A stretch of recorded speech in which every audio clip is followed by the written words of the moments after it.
Recording is starting. Okay, good morning, everyone. So, we are in the series of discussing Bhagavad Gita with the medical aspect. So, in this series, we are discussing the behavioral qualities of a person.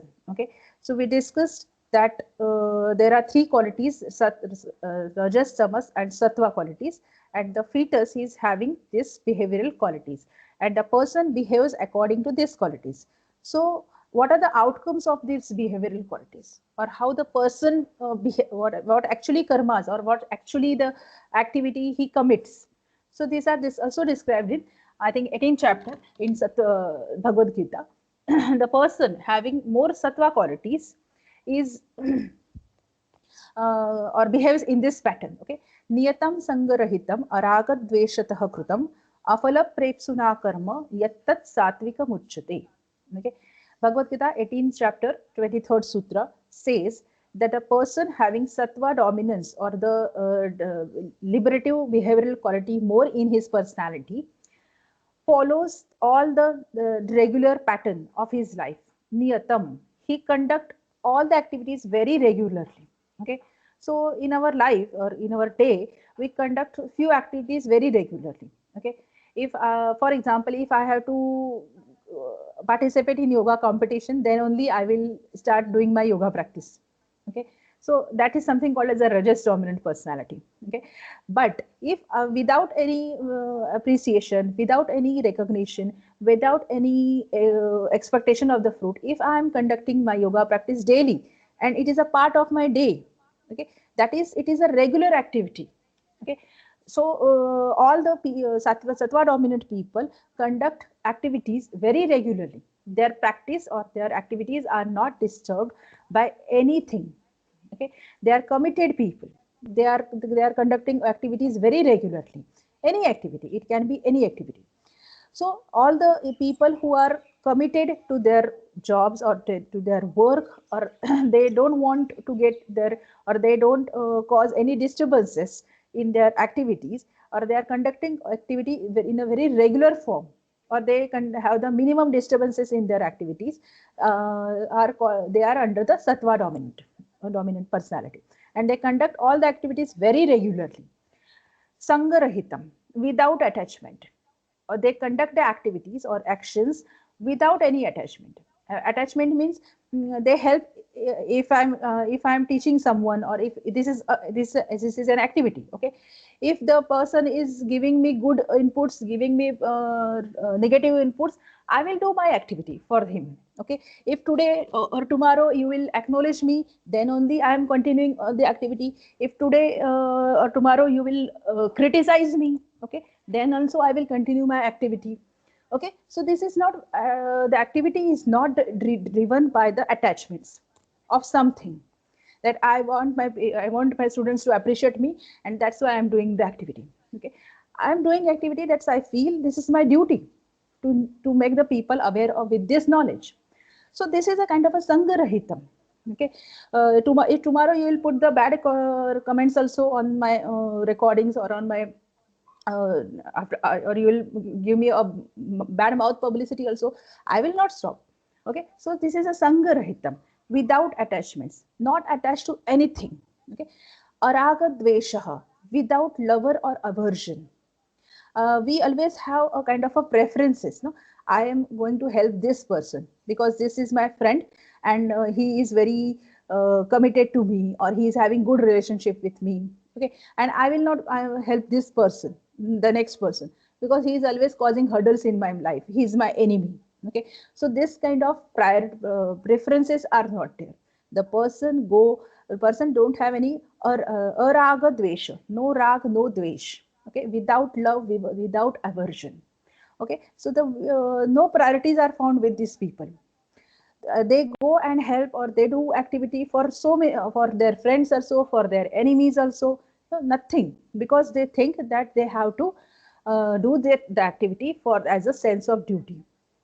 Afala prepsuna, without expectation of the fruit. That's why sattva dominant people conduct always karma yoga. That is they don't expect from that food. They enjoy that activity. They don't want any fruit of that activity. Okay, so afala prepsuna continuously. They don't expect. Do the sun expect anything? You salute him or you don't salute him. Sun is going to raise, or the flowers. Or okay, you see the flower, acknowledge their beauty. Don't acknowledge. Don't go in garden. Don't acknowledge their beauty. They are going to rise. So this is a niyatam, okay, regularism, and without expectation of the fruit. Flowers get rise, they flourish, they get or they get fall. Okay, so they don't expect anything. So people who are committing all these kinds of activities with regularism, without attachment, without love or aversion towards the people, and without expectation of the fruit, that is the sattvic karmas. Okay, that yattat satvika muchyate. I will give a nice example of a traffic signal at the end of this all description of all this karmas. Then you will understand this better. Rajasic karma. Next one is Rajasic karma. Yattu kamepsuna karma sahankarena vapurah kriyate bahulayasam tad rajasamudarutam. Chapter 18:24 Sutra says that Rajasic karma is always karma driven, or the action by craving. I will do my activity. For example, just now I give an example that I want to pass the examination. I want to get the, now IDY is coming, the International Day of Yoga, 7th. Lot of competitions, lot of, activities are already started. So I want to win that competition. I want to gain something. And that's why from last 1 month, if I'm practicing yoga or I have increased my yoga practice. This is a Rajasic karma. Okay, the action is derived or is driven by the some kind of a cravings. Okay, and you observe. I always say the person who is practicing yoga in December or in somewhere in the after October, after the International Day of Yoga or after the completion of the yoga competitions or anything, that person is a sattvic person. Okay, because the competitions are over, and then he still if still he is continuing his practice with the same commitment, then he is a sattvic person. Otherwise, he is a Rajasic person. So all the actions of the Rajasic person is derived with the cravings, with some kind of a fruits of actions, so with some need, and that also with ahankar. Sahankarena vapunaha. What he is saying? With the ego. No, they will do the activity and they will make sure that people are watching their activity. Okay, people are appreciating them for their activity. Okay, for example, if I will I'm conducting some kind of a lecture or some kind of a session I'm conducting, so I will conduct the lecture. Along with that, I will go and tell other people that maybe during the session or after the session that I have conducted this much, and the people or the students were very happy. They were very they feel very blessed. All the all the social medias, all the things. So all these things are because they want people to acknowledge them that you are doing this activity. Ahankar. With ego they are doing all this. There is a high need of appreciation, high need of recognition. For example, this happens with always, so with so many people. You go and visit someone's place, and if that person is having a 3 or 4 year child, their parents ask always to recite some poems, some kind of riddles or some kind of things. If you will observe in that the kid, 4 or 5 year kid, will start reciting the poem, okay, as asked by his parent in front of the guests. So he will start reciting the poem. Now, after completion of the one para, he will stop. Okay. If you will not clap, he will stop really. And this has already happened with us. So we visited my friend's house, and she was having a 5 year old kid, and she asked her child that please recite a poem and show auntie that how you are intelligent. Okay. So the girl started. She completed a para, and she stopped, and we were listening actually that how the cute girl is reciting the poem, and then she stopped, and nobody was knowing the reason why she stopped. Then her mother realized that we are not clapping for her. Okay, so she started. She promoted her. Let us clap for the baby, and then everybody started clapping, and then she started again his recitation of the poem. Same thing is happening in the society with the adult people also. They are conducting some activity. They make sure that everybody else is acknowledging me or not. If the people are not acknowledging, people are not appreciating them, they stop their activities. You observe now, you observe in the society like this. If they are not getting any appreciation, any recognition, they will not continue the activity unless and until they are getting the appreciation. Like the that cute little girl, that she was waiting that I'm reciting, so people should clap for me. If I'm not getting any clappings or not getting any recognition, why I should recite my poem? Okay, so that was a thought process of a 5-year-old cute girl. But this thought process you will find in adults also. Okay, so they are doing rajas dominant people. Rajasic karma is the karma where there is a high need of appreciation and recognition. If the once the person find that I am not getting any recognition, appreciation, he do not conduct the activity. He leave that activity and he will try for another activity. Okay, so they are activity driven, desire driven people. And that's why bahulayasam, no, for that they make lot of efforts. Suppose doing the activity and posting it in a social media is an extra effort, actually speaking. Okay, so they have to do lot of efforts for getting publication or for getting acknowledgement and recognition. Okay, so rajasic karma, these are completely rajasic karma. Tamasic karma, Anubandham क्षयम हिंसाम अनपेक्ष च पौरुषम मोहाद आरभ्यते कर्म यत्तत् तामसम उच्यते. Bhagavad Gita 18 chapter 25 sutra says that all the activities, tamasic karma is anubandham, followed by anubandha, actions from delusions. For example, if I will not study, my mother will punish me. This is just a thought process of a child. Okay, if I will not go in office, I will not get the money. Okay, so they are anubandha, they are followed by some delusions. Okay, if I will not go in a temple or in a prayer place, then God will punish me. Okay, so these are all the actions. Going in a temple is the action which is derived by the punishment or some kind of a delusions. Okay, so like this, so many examples, so many activities you will find that is delusion derived activities. Anubandham, anu means followed by some bandha, bandha means bondages or the delusions. They are followed by some delusions or they are followed by some bondages. I don't want to get punished by someone, that's why I am doing my activity. Okay, so the reason of the conduction of the activity in the tamasic people is avoiding the punishments. So if you are doing any activity that you don't want to fail in any consequences, that is a tamasic activity. Moha, action, action for greed. Okay, any action derived or conducted with the greed. Okay, now rajas quality is also desire driven. The rajasic karma is also desire driven karma, but tamasic karma is that they are just afraid of something. That's why they are doing all the activities. So they are caught in that moha, and that's why they are doing the activities. Action without the knowledge of the consequences, loss, injuries, and abilities. Anapeksha kshayam hinsam anapeksha cha paurusham. Best example I will give you. Advertises, in the advertising field, they are promoting a product. Okay, whichever kind of script is written in that 20-second or 30-second ad, there a script is written. In that script, they are promoting their products. Okay, that is good. That is not we don't have any objection on that. But along with that script, they are promoting a different lifestyle also. Okay, they are giving lot of other messages also along with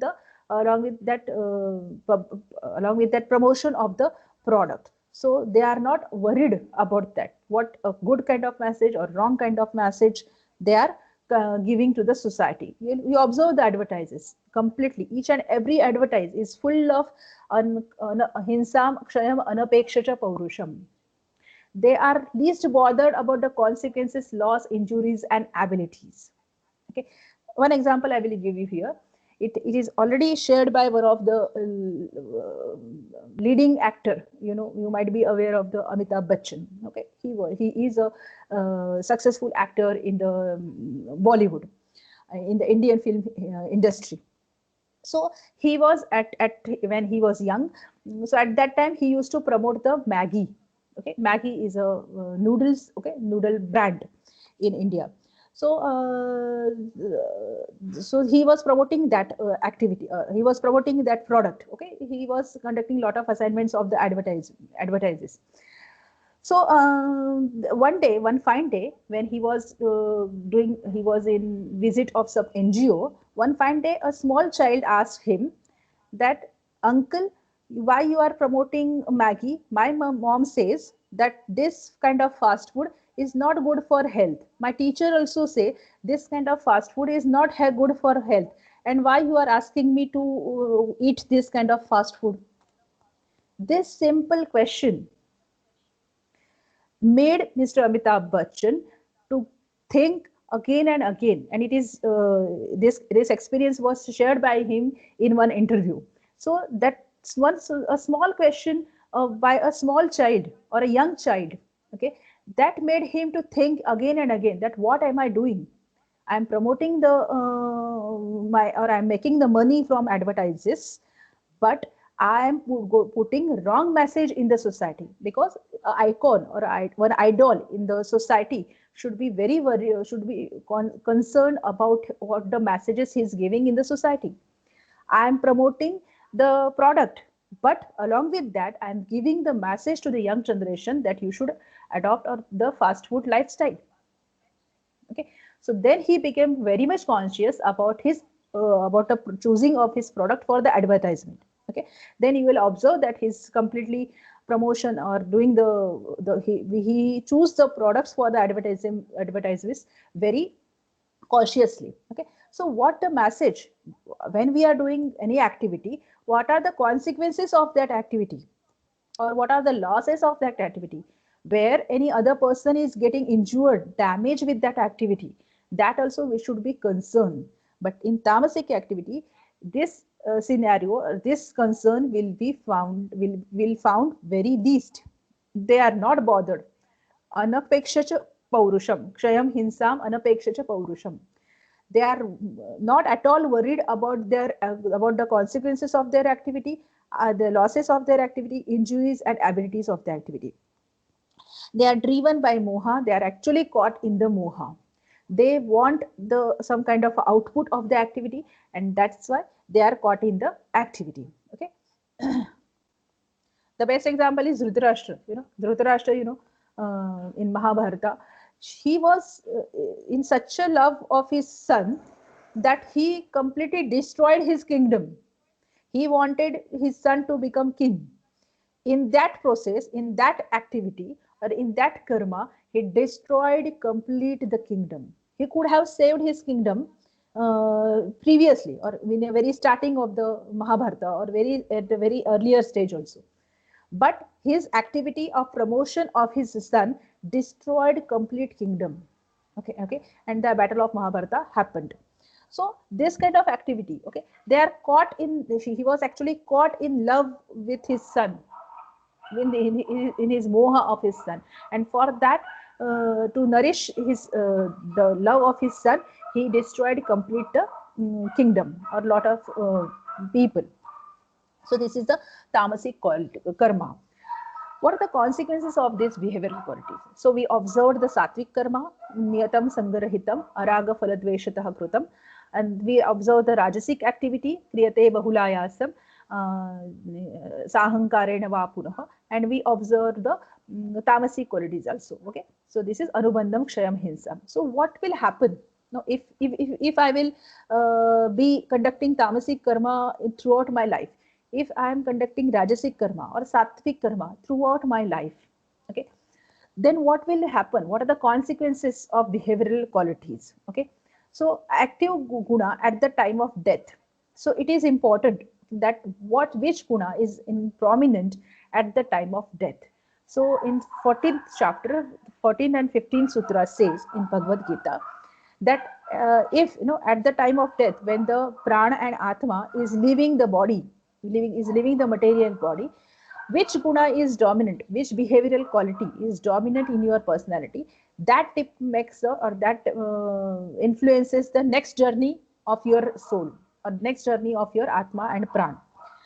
So if the person is sattva dominance, having the sattva quality more, sattva behavioral quality more at the time of death, he will achieve the uttama graha or higher dimensions. Okay, we are living in 3 dimensions. That is a along with time. Okay, time is a time is a 4th dimension. So there are 7 or 8 more dimensions which we are quite not aware in this human body.